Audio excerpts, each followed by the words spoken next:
अगर वक्त रहते लोगों को उनकी लिमिट्स, उनके दायरे, उनकी उनकी हदें ना बताई जाएं, तो वो लोग अपनी लिमिट्स को क्रॉस करते चले जाते हैं, जो कई बार हमारे लिए अनटॉलरेबल हो जाता है।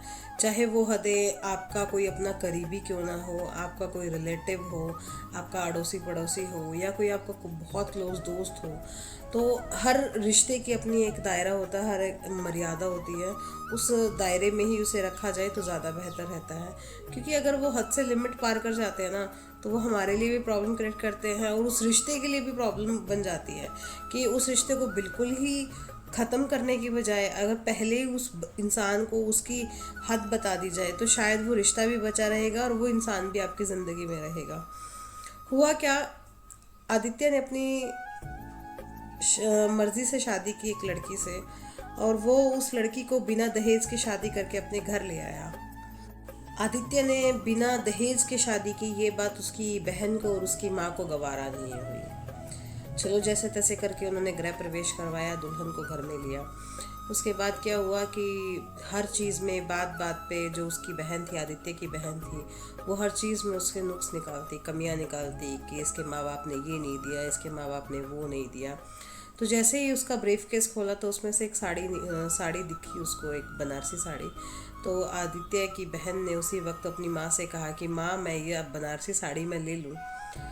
तो उसकी माँ ने कहा कि वैसे तो ये कुछ लेकर नहीं आई है, एक साड़ी ही ढंग की है, तो क्या अपनी ननंद को ये एक साड़ी भी नहीं दे सकती। तो ये कहते हुए उसने उस साड़ी को पिक कर लिया। तो फिर भी आदित्य की वाइफ अपना मन मौस के रह गई कि चलो कोई बात नहीं। उसके बाद क्या हुआ कि अगले दिन जब मुंह दिखाई का वक्त था, तो मुंह दिखाई के लिए जो आदित्य की वाइफ ने अपने लिए हार और कंगन निकाले थे, वो उसकी बहन ने उठाकर पहन लिए, जो आदित्य की वाइफ को बिल्कुल भी पता नहीं था। बस वो ढूंढती रह गई उस घर में। इसलिए उसने सोचा कि चलो वो मैं बाद में ढूंढ लूँगी, पहले मैं ये मुंह दिखाई की रस्म पूरी करती हूँ।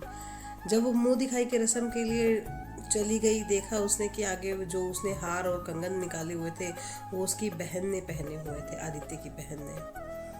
उसका मन बहुत दुखी हुआ एक बार के लिए कि इन्होंने मुझे बताया तक नहीं और उठा के चीज़ पहन ली।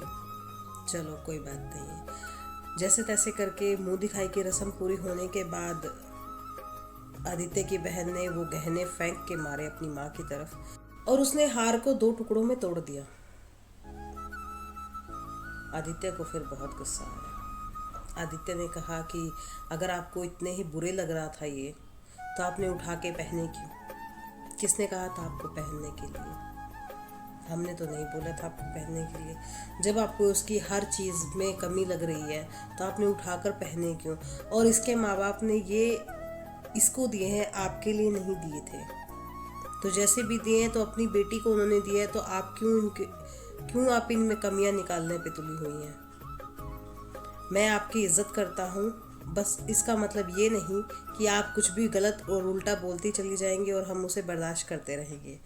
इतना बोलने के बाद आदित्य अपने रूम में चला गया, और आदित्य की बहन भी अपने कमरे में जाकर अपनी पैकिंग करना शुरू कर दिया।